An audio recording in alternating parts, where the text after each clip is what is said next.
the stream. Make sure I've got everything muted.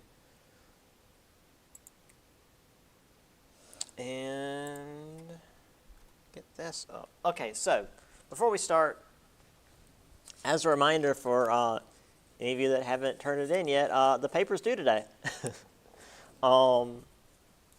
If you need to email it to me, that's fine, but for the love of God, attach it as a file to the email. Don't try to share it through like Google Docs, because Francis Marion's email does not like Google Docs. And if you just like try to share it to me, I don't really have access to it. And even when people like send me the link, a lot of times I'll try to access it and it won't let me access it. So just, if you're going to send it to me, and this is mostly for you online students, please have it as some kind of file, a PDF or a Word doc or just anything, as long as I can open it from the email and not have to go through extra steps.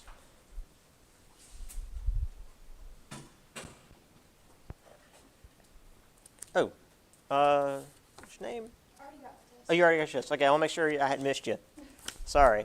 Yeah, great. So, and for the online folks, technically you have until Monday to finish the test. So, I'm still grading those, so you'll get those whenever I get to them. I'll probably try and grade the online test before I get to the papers, because there are just so many papers, and I just want to put it off. But for those of you that have turned them in person, those are getting graded first. If you send them to me via email, it's going to get pushed back in the pile. So just FYI, it'll be longer if you send it to me via email. So for your online students, sorry, I know it's not fair. It's just easier for me to take care of the stuff that I've got in person. For those of you that are sitting in my class right now that haven't turned it in, I will be here through the next class period. So if you need to run down to the Media Center and get it printed out and bring it back to me, that's fine.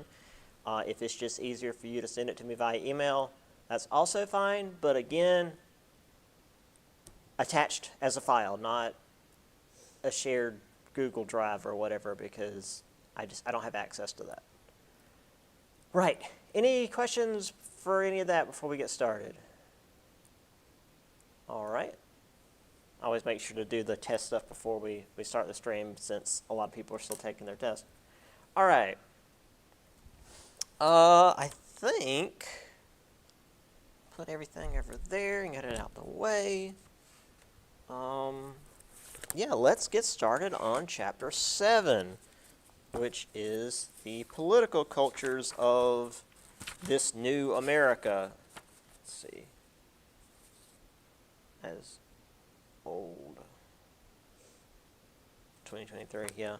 So let me go back to the start of the chapter. Right. So this is 1783 to 1800, which, is just like early America. And a lot of this chapter is just going to be like the political formation of America. The most important part of this chapter is like the creation of the Constitution. Like that's the main thing. All right. That said, at the start, there was another almost mutiny.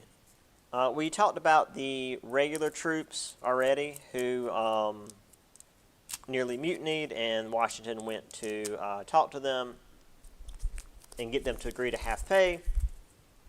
The reason for this was, they hadn't been paid for, their duty as soldiers. Continental officers were also unhappy about a lack of pay. Now, most of these came from wealthy families, which meant that unlike the soldiers from before, they weren't like destitute and hoping to get paid so they could, eat. Most of these were from wealthy families. but that also meant that they had greater pull politically and could stir up a lot more trouble than just a bunch of nobodies who were unhappy. Hamilton was sympathetic towards this, suggested a 5% import tax, which is to say a tariff, so that the federal government could actually have money. Because per the Articles of Confederation, the federal government didn't have the authority to pass taxes, and the only way they could make money was through tariffs. So the government was very poor at this time.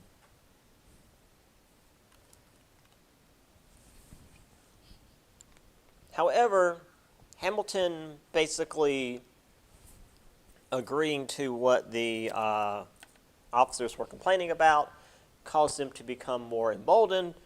They began circulating petitions that included veiled threats of a military takeover, because, hey, they're the military, and the federal government doesn't have a military, so why not just overthrow the whole thing, even though we've literally just made our country.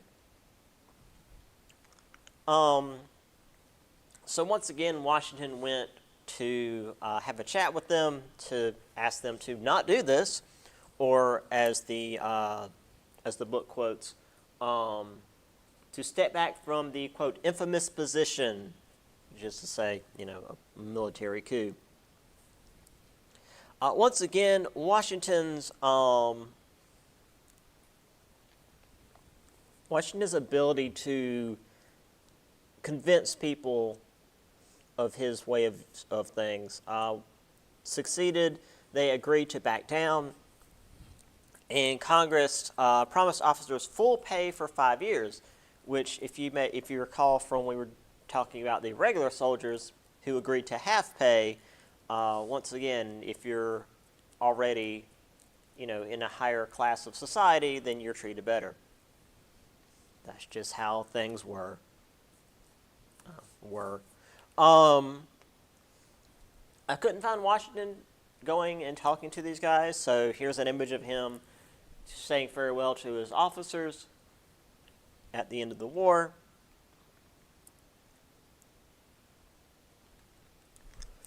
We also had issues with things happening in the Northwest, which, again, the Northwest at this point was from the Appalachians to the Mississippi, so not that much Northwest, but the Great Lakes region. So in the fall of 1784, U.S. land commissioners demanded land from the Iroquois natives. Obviously, they refused, because if someone comes in and says, "Hey, I want half your backyard," you can tell them to go to hell. Well, unfortunately, the U.S. government was really good about pretending that treaties were ratified that the natives never actually agreed to, and began pushing into this land anyway. Something else we're going to see is when the natives do ratify certain treaties, the American government decides that they want more than the treaty allows and just break it anyway.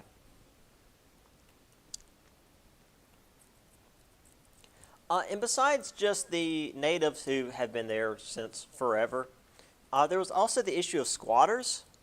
I'll read this one from the book. In the fall of 1784, George Washington traveled with family members and slaves to survey nearly 30,000 acres of Western territory he had been granted as reward for military service. Now, to be fair, yeah, he was the main general. But what the hell are you going to do with 30,000 acres of land? That's a lot. He found much of the land occupied by squatters who refused to purchase their homesteads or pay rent to Washington. Unable to impose his will on the squatters, so unlike with the military, he couldn't get these people to listen, he became more deeply concerned about the weakness of the Confederation government. Let's see. Federal government was not strong enough to protect his and others' property rights. We'll get into, So, we got the Washington dealing with squatters. So people just like living on his land that had, been there before he got there. So the Northwest Land Ordinance is probably the main part of this slide, since it's something I can ask a question about. So drafted by Jefferson in 1785. Originally, he had set it up to turn these Western territories into 14 small states. So again, like Ohio and Indiana and Kentucky, Tennessee, etc.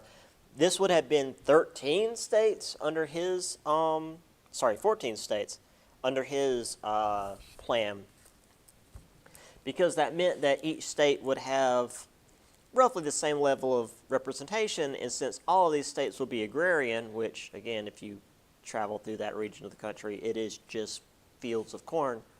So agrarian states would have more power, and thus the government would be more influenced by farmers. This plan was modified somewhat to create between 3 and 5 territories, which after they achieved a certain population threshold, about 60,000, they could then apply to become a state. Also, in the Northwest Territory, slavery was technically illegal, but if slaves escaped to this region, they still had to be captured and returned back to their slave owners. So this wasn't like what we'd see just before the Civil War, where regions that outlawed slavery would be like safe havens for the escaped slaves to go to. Here, just because a plantation owner couldn't have slaves didn't mean that it was a safe place to go if you had escaped slavery. And that actually becomes a really big deal as we get towards the Civil War, where it's like the countries that outlaw slavery still actually have to participate in the slave trade, because if any escaped slaves come by, it is like law that they have to return them. But again, I'm getting ahead of myself. So this was the Northwest Territory. This shows the various native tribes in the region. Obviously, we were real creative when we named Illinois. So yeah, we got just this region. This is the Northwest right now.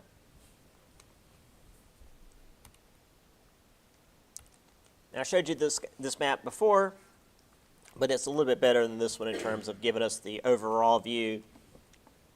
We've got the various bits of land down here that were originally claimed, and then all of this up here is the Northwest. And we've already talked about how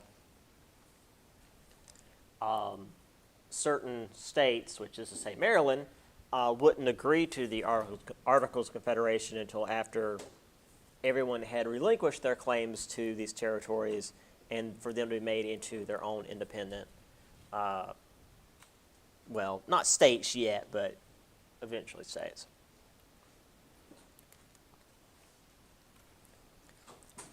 Also, and this is a common thing with really any country that has split off from, the motherland, our economy was crap. And with the war ending, the economy got worse, because a war economy tends to be stronger because everybody's, working together to support the war.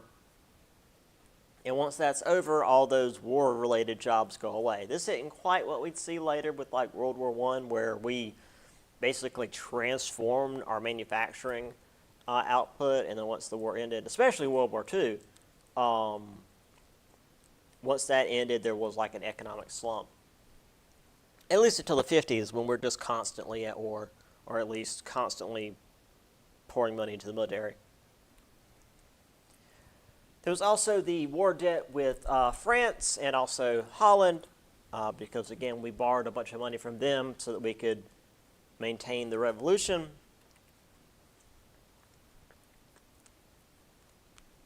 So both the federal government and various state governments saw the, quote, open, unsettled West as a way to make this money. Because again, until the Industrial Revolution, the way to make money for literally all of human history was to have land. Because you can do stuff with land. You can, mostly farm it, grow things, or, raise animals and sell them. Or sell that land or rent it out to people who are going to do the farming and ranching, etc. So land was the only way to make money, really. However, we have folks like Hamilton, who was less concerned about the agrarian part of the country and was pushing for other ways of making money, such as we mentioned the federal import dues, and, well, Hamilton will become like the father of the American economy here before too long.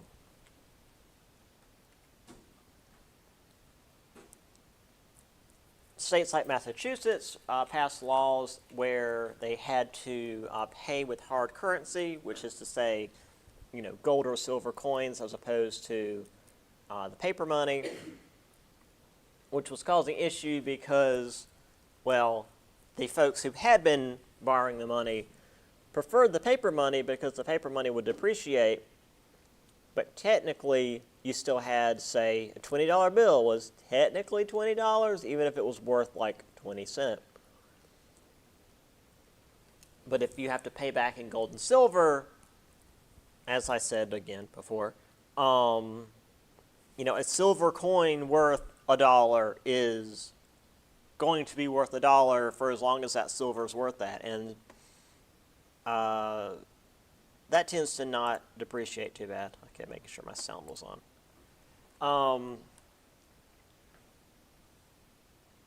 We also had diplomatic issues. Obviously, the British weren't too keen on letting us join in to their world trade. They denied us trade in the West Indies. Spain closed off New Orleans due to Americans just coming in and doing what they wanted because, well, we're Americans. What are you going to do? There are also British troops along the frontier, mostly up in, the north near Canada, since that's where Britain still had land, that would spur the natives into attacking American settlers, which, to be fair, American settlers were already pretty good at pissing off the natives, so the British just made it worse. We did at least have France and Holland allowing us to use their islands for trade, which is a big deal because, again, we don't have much of a navy, and if the British feel like not letting us cross the Atlantic Ocean, there's not much we can do about that. But the West Indies, the Caribbean, it's right there, and it's really easy to just sail down there and go to the various islands and trade for stuff, which was important to get our economy going because we weren't a big enough country to really stay on our own. Which, we've already seen that trade has become global and you can't really isolate. So this is Hamilton's plan. We'll talk about each of these as we go through the chapter. Rolling the state debts into the federal debt and paying it off all together. A national bank, which is his big thing. Whiskey tax, which is also a thing that causes a problem, and then the tariffs. Which, we'll get to that in just a little bit. Let's see, where is, there's that. Is it after the? Yep. Okay, we gotta get through the Constitution before we get to that. So,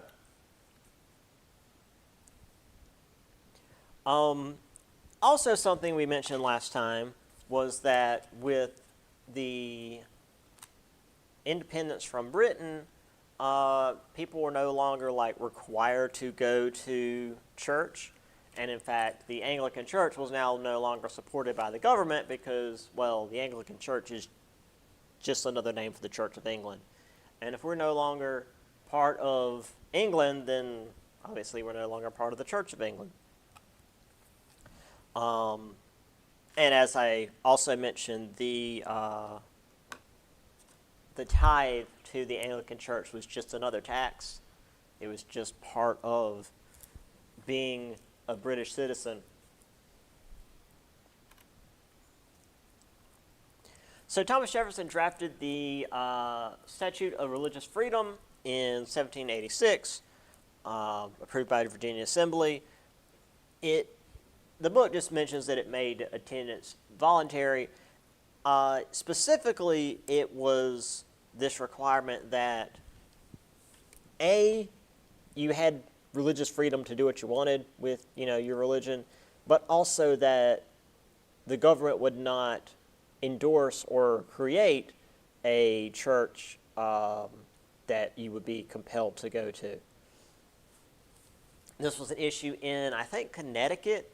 They had I think they had a large Calvinist group there that had basically taken over the government and made Calvinism like the state religion in Connecticut. And if you weren't part of, a Calvinist church, you were basically ostracized. And also any other churches that were there were not really outlawed, but mistreated. So a church in Connecticut wrote to Jefferson and was like, hey, wasn't this supposed to not be a thing? Weren't we supposed to not have state churches that were like running the government specifically in the state, but overall. So that's where that came from. Now that said, if you wanted to be a state official, some kind of government official, a lot of places you had to be a Christian, and in particular a Protestant. But this did gradually relax into allowing in more denominations. Baptists and Methodists were more numerous in the West. Quakers and Presbyterians also gained a lot of power. Especially, we're going to see here in a little while, the Quakers are pretty important going forward. Catholics and Jews were not so much in a good place, but they were at least receiving a bit more toleration by state governments and the people at large. Although, it was a thing well into the 1900s. John F. Kennedy was, the big scandal for him was, he's a Catholic, therefore he's going to give the country to the Pope. Like, that was still a thing as late as the 1900s. So, that's a thing. Hell, a lot of really hardcore Protestant leaders say Biden's not a Christian because he's a Catholic. It's like, Catholicism is where Protestantism came from. Like, you can't say that. That doesn't make sense. You can say it, it's just dumb. So, another individual we have here is Richard Allen. He was born a slave, gained his freedom, and led the first African-American church in America in Philadelphia. This was the Bethel African-American Methodist Church, and was part of the main Methodist branch until the early 1800s when they decided, oh wait, we're racist, and tried to get rid of Richard Allen. However, by this point, Richard Allen was very well entrenched in his congregation and the people supported him. So instead, they split off and became the first independent black denomination, the African Methodist Episcopal Church. So Richard Allen, despite being, a black man in the early 1800s, managed to keep his church together and form a whole like independent denomination, which is pretty cool. So we've got here the Statute of Religious Freedom, Bill for Establishing Religious Freedom, printed for the Confederation of the People. Consideration of the People. I always say Confederation. Consideration of the People. That is an S. Yeah, it's weird because it's not always that. It just depends on like where it is in the word. So here's Henry Allen out in front of his. I guess that was the first church that he established. Obviously, the denomination grew by leaps and bounds. Speaking of, well, early American racism, there was some level of people realizing, hey, we're fighting for freedom, but we have slaves. That seems bad. So some slave owners did take the revolutionary ideals to heart and free their slaves right then and there. Others put in their wills that once they died, their slaves would be freed, which is like, I'm not going to be around anymore, so I guess you can be free. It doesn't affect me anymore. This was what Washington did. A lot of people retort to when it said, hey, by the way, Washington owned slaves. Like, he had a big-ass plantation, made a lot of money. People are like, oh, well, he freed his slaves. It's like, yeah, after he died. Like, I don't feel like that's as big of a win as people act like it is, because it's like, yeah, they were freed, which is great, but we had to wait until the old man was dead so he couldn't benefit from them anymore. Other states prohibited the importation of slaves from Africa, which again further gradually got rid of slavery within the states. Most places, other than, as we mentioned in the test, which I can't say right now, some states right off the bat got rid of slavery, while others were much more gradual about it. Still, though, in 1800, there were more slaves in the United States than in 1776 due to its due to the natural growing population, because, well, as many slaves as were freed, there were still way more that were still in slavery, and they were reproducing.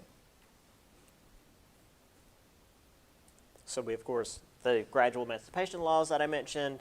But at the same time, southern states were making it harder for slave owners to free their slaves, which, like, if we take a step back and just, like, ignore the fact that it's keeping humans as property, which, is a whole thing, but let's just pretend for a minute. Let's just look at it in a case of, like, property rights.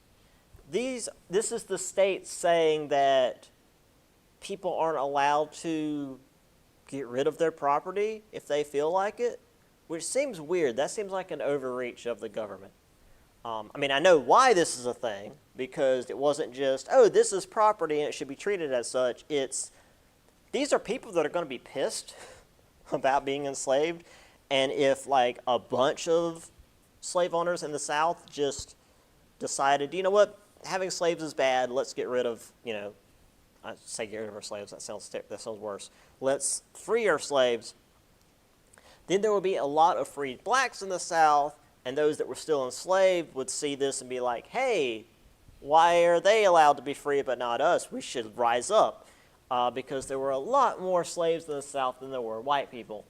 So this wasn't so much the property rights issue that they pretend it was more, we're sitting on a powder keg, and if we let some of them go, then all of them are going to want to be free, like they should, and it could result in, like, a straight-up revolution, especially after Haiti happens, but we're not there yet.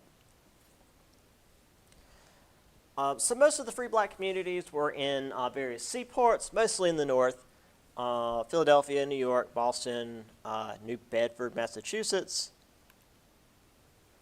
Once again, New Jersey is this interesting little anomaly where as long as you own whatever the level of property was, you could vote.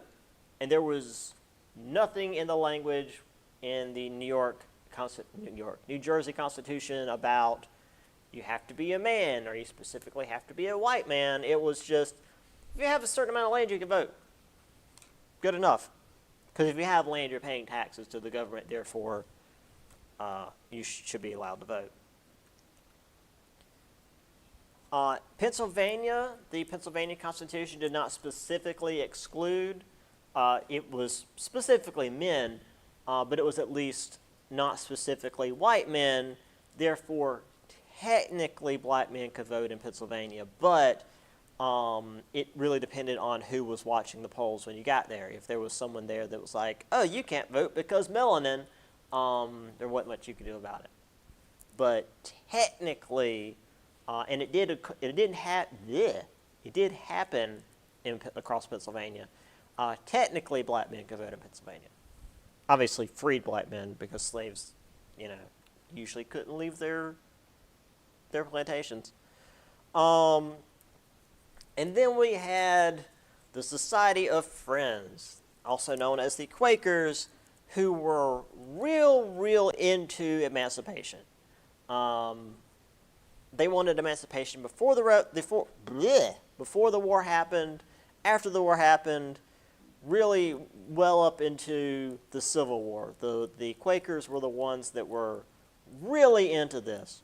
I've already been through this slide once, so I know that I don't have the image that I thought I did. We talk about the Quakers a little bit later in the semester, which, we've got like a month left, so hopefully for pretty soon. But they created essentially early versions of the Underground Railroad that is famous for, helping escaped slaves get to freedom. Except these guys were typically white men, so they didn't have to hide as much. They just would stand in the way and, just straight up oppose anyone coming in to try to stop the freed slaves. But we'll get to that more a little bit later. So here we have the Sabbath among slaves. Obviously, quite a bit of this is propaganda, but to some degree it's true. Some plantations, despite, once again, being slave owners, were real big about the Sabbath, and to the point that they would make their slaves relax and do things like, playing music or dancing or whatever. There's a couple of things in this image I particularly like. This dude's throwing a football. He's just straight up throwing a football, or whatever it would have been at that time. But that's just a football. You've got some dudes up here sitting on, I'm guessing this is a wall, or maybe it's part of a hill. But they're just up there having a great time looking over everything. This guy's taking a nap, which, mood. But what makes me feel like this is a more realistic piece than just propaganda like the one we saw before, where the slaves are happily working in the field and, they're being given water to drink and, whatever. This part makes me feel like this is realistic. These are two young boys in their Sunday best because, again, some plantations specifically made sure that the slaves had at least a little bit nicer clothes for Sundays. They're in their nice Sunday clothes wrestling. They're about to throw each other in the dirt in their nice Sunday clothes. And this shit was hard to wash. This was all linen, so it got really heavy when you washed it. But boys will be boys, as they say, and they're gonna wrestle. They're gonna goof off, and this part specifically to me makes me feel like this image is a little bit more realistic than just it's a bunch of happy slaves. See, it's totally fine.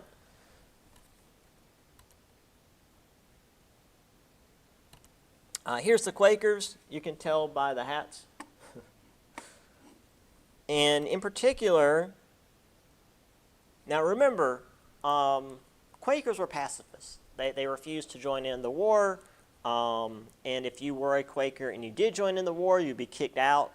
That was the whole thing. Well, apparently their definition of pacifism was real specific about like actual military conflicts, because they were willing to beat the hell out of people.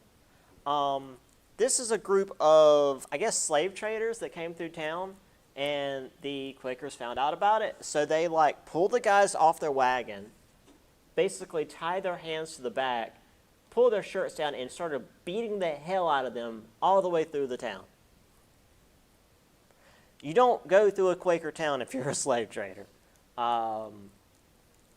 which is a hell of a thing. I mean, that's like the order of the day. Well, apparently it wasn't the order of the day for the Quakers. And this is pretty cool. All right. Speaking of, it's the not 1900s. Wow. It's the 1800s, late 1700s. Women also had far less power than men, and were trying to improve this. Abigail Adams, she suggested that women be given a voice, or they might have their own little revolution. And normally, as I did with my Tuesday, Thursday class, there's a quote in the book, but I have an image that is just that quote, so we'll wait and get there in a minute. New Jersey, once again, if you had land, you could vote. So there were some widowed or just straight up single landowning women, which was rare,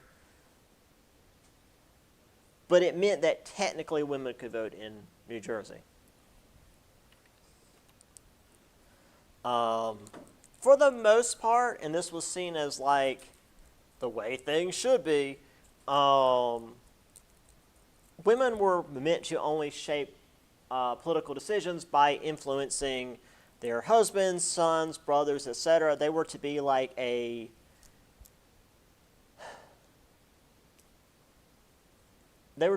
mediating force in their family. So while many in the early republic did view these virtuous women as being necessary, they still didn't have much actual power. And I actually have literally, I think over the weekend, heard some crazy weirdo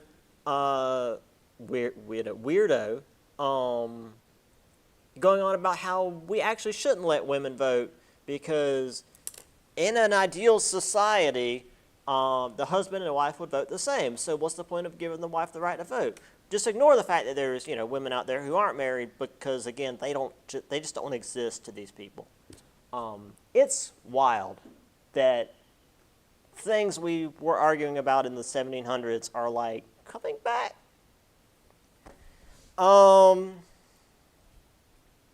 Benjamin Rush wrote this essay on female education. I've got a little quote here. Women could best shape political ideas and relations by instructing their sons in principles of liberty and government, rewarding husbands engaged in public service with approbation and applause.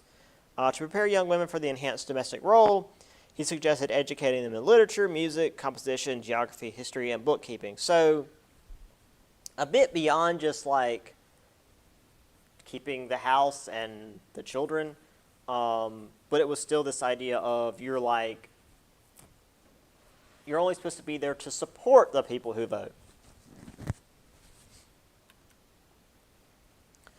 Judith Sargent Murray disagreed with Benjamin Rush. Said there should be more equal education for women. Again, reading from the book here. Let's see. Girls should be enabled to procure for themselves the damn 1700s talk. Necessaries of life. Independence should be placed within their grasp. Let's see. Advocated for education for girls that included science, mathematics, Latin, and Greek. argued that at age 2, boys and girls were intellectually equal, but from then on, and quote her again, the one is taught to aspire, the other is early confined and limited. So basically, and we're going to see a quote from her as well, just let girls and boys have the same education and see what happens. Because the argument of the day was that women were mentally inferior and couldn't do all this stuff. So why even bother? And Miss Murray here is like, okay, but what if? Let boys and girls learn the same thing and just see what happens. But obviously the patriarchal society would not allow that. So regardless of how well-regarded women were and how important they were, supposedly, in the way things were supposed to be, they still were not given any kind of economic or political freedom.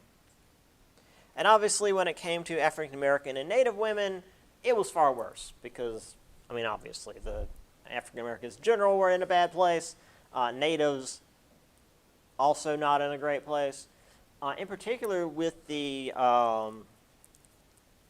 Native Americans, a lot of their original societies were very egalitarian. Some places were even like had a matriarchy where like the women ruled. That was just how things were.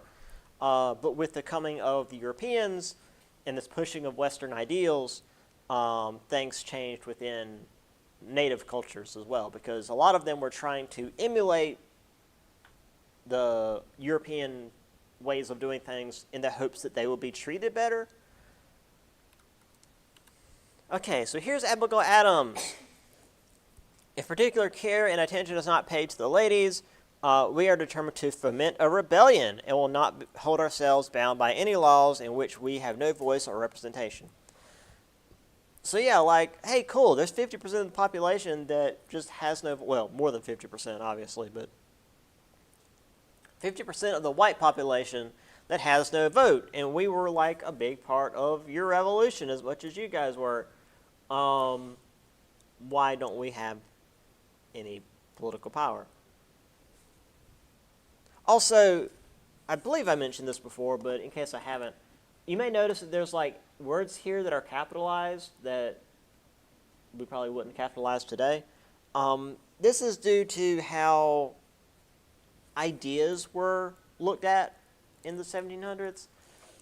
Basically an idea, so you know, a rebellion, a law, a representation, and apparently ladies too, they were considered proper nouns.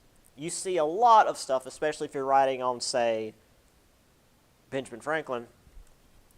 A lot of his stuff had these capitalizations throughout because he was always going on about ideas, you know, freedom and democracy and liberty and yada, yada, yada. That was seen as an idea, and it was a proper noun. So just FYI, that's what that's about. You see this a lot in stuff from this era. Here's Benjamin Rush. Freedom can exist only in the society of knowledge. Without learning, men are incapable of knowing their rights, and where learning is confined to a few people, liberty can be neither equal nor universal, says the guy who also is like, but I mean this for men, and specifically white men. Like, he was advocating for the lower class white men who couldn't vote. He's like, man, we should totally let more people vote, but I'm being very specific about who I mean with more people. Well, not just vote, but have education, because that's very important. Apparently, I'm also finding out that there's like this new weird trend of not teaching children to read. Like, what? Why are we going back to the Stone Ages? So, yeah. I don't know, man. Here's you to Sergeant Murray. Let there be no coercion established in society. The common law of gravity prevailing, the sexes will fall into their proper places. So once again, hey, rather than just being like, oh, women can't do these things, therefore we're not going to give them any opportunity, she was just like, let's just see what happens. Obviously, she was advocating for, you know, more rights for women, but she was just specifically like, let's just see what happens if we treat them equally. And if women are truly inferior, as you say, it'll just happen, and women will be in the domestic role like it would be. Obviously, once again, that was seen as a threat to order, so this didn't really go anywhere. All right, let's get a little further, because this is important. So, more people were gradually able to vote, which, again, that means more white men, typically lower class white men, were now able to vote. The economic interests between the rich and poor were getting more and more separated. So whenever there was some disagreement between those in the lower class and those in the upper class, obviously authorities would side with the rich. Boy, it's almost like things haven't changed. So the big thing here is Shays' Rebellion. This happened in 1786. Again, obviously, unless I'm like, boy, this is an important year, you guys don't need to worry about the year. I'm just working with the timeline. A bunch of indebted farmers in Massachusetts were pissed about how things were going because the laws were being made to basically help the bankers and creditors that had all the money so that they would be paid back in a way that benefited them as opposed to benefiting the people who were on the verge of economic collapse. So they rose up, they, had their own little rebellion. This was put down pretty easily, but this caused a problem in the confidence of the government because the rebellion was put down by a state militia. The federal government had no troops to send in to stop this. So many, Washington included, were concerned with the fact that the federal government couldn't deal with its own internal farmer uprisings. So obviously, if, say, a big country were to decide to attack us, we would not have a very unified defense against that. So Shays' Rebellion was not the first or last of these, but it did cause a lot of trouble, and once again, it showed how weak the federal government was. So, in some part, and at the very least, Shays' Rebellion was on the minds of the people who came together to get rid of the Articles of Confederation and create, our modern Constitution.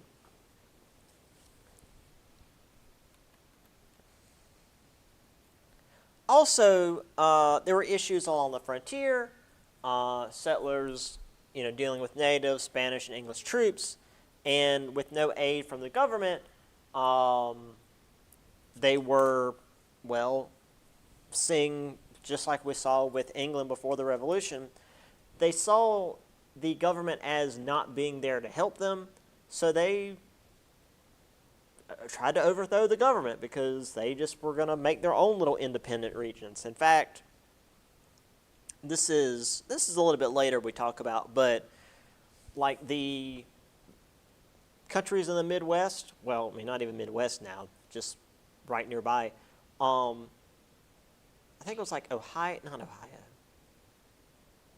Illinois, Ohio, and Kentucky nearly joined together and made their own little independent nation because they were so far separated from the rest of America in terms of travel distance, because you had to go over land and it took days and days to get there. So that was the whole thing. But yeah, with the government unable to raise money, they could not send troops to the West to help these frontiersmen dealing with the threats they were dealing with. And not just because they were murdering natives, but there were still Spanish and British troops along the lines of the frontier and or the borders of the frontier and were causing trouble.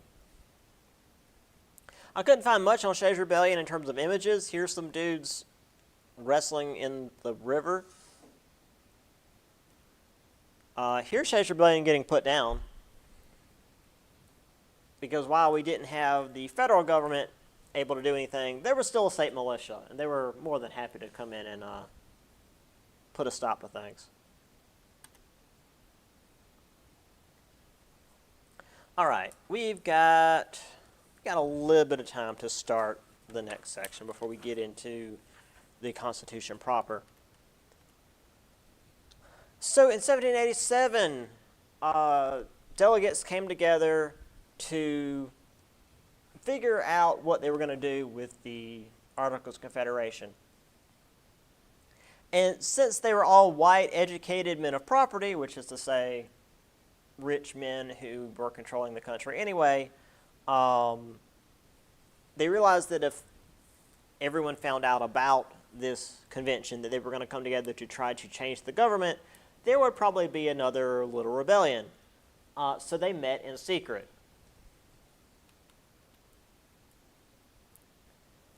So there were two major plans put together to form out the new government.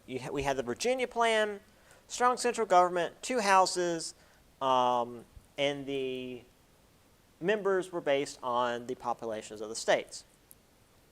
So the more states you have, the more delegates you send to these houses, and therefore the more power you have in the government. Opposing them was the New Jersey plan, where there would only be 1 house, and each state would have the same number of representatives.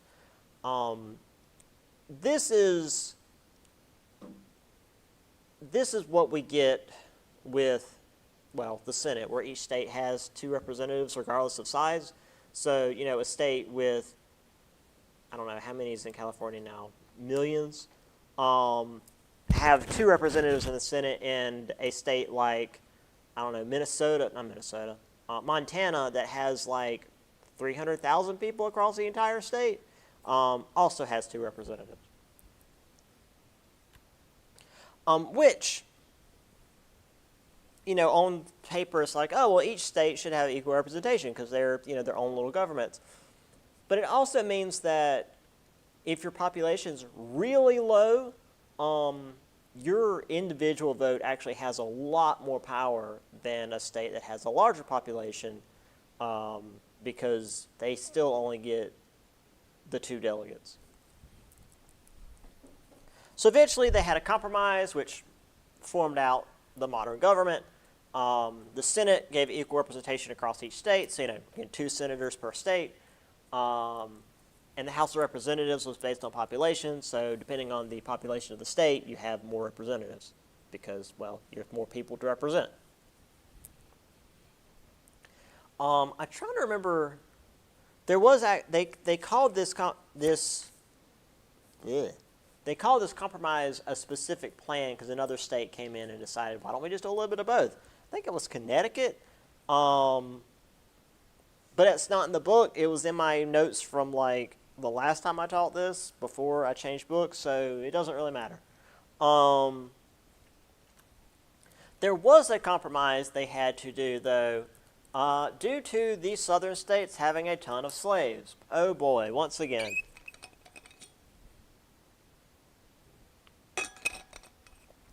So due to the southern states having a relatively small white population, but a large enslaved population,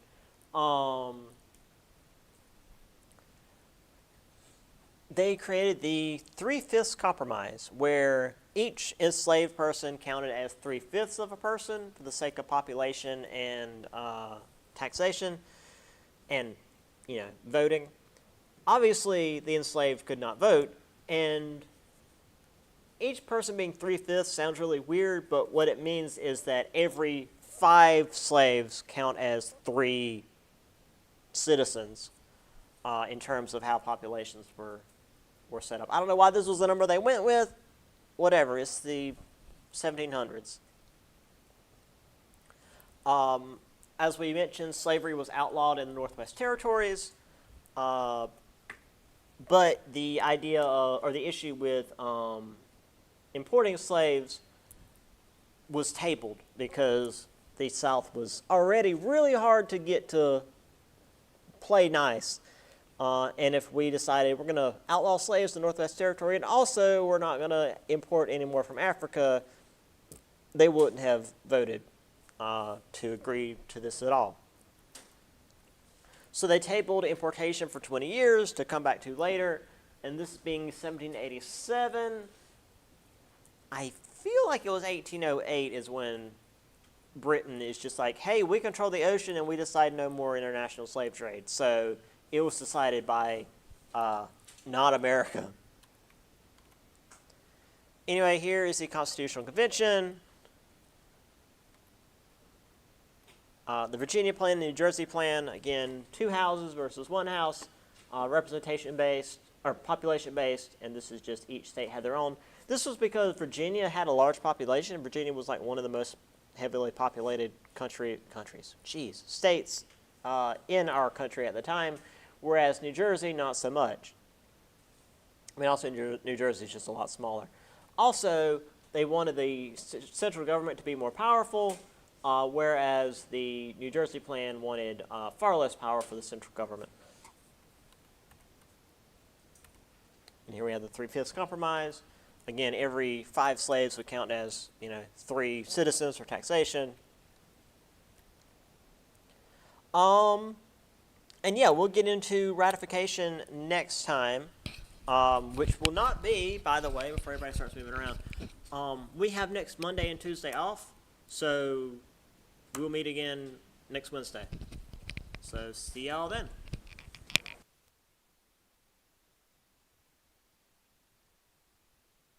Reminder, please send me your papers over email as attachments. Thank you.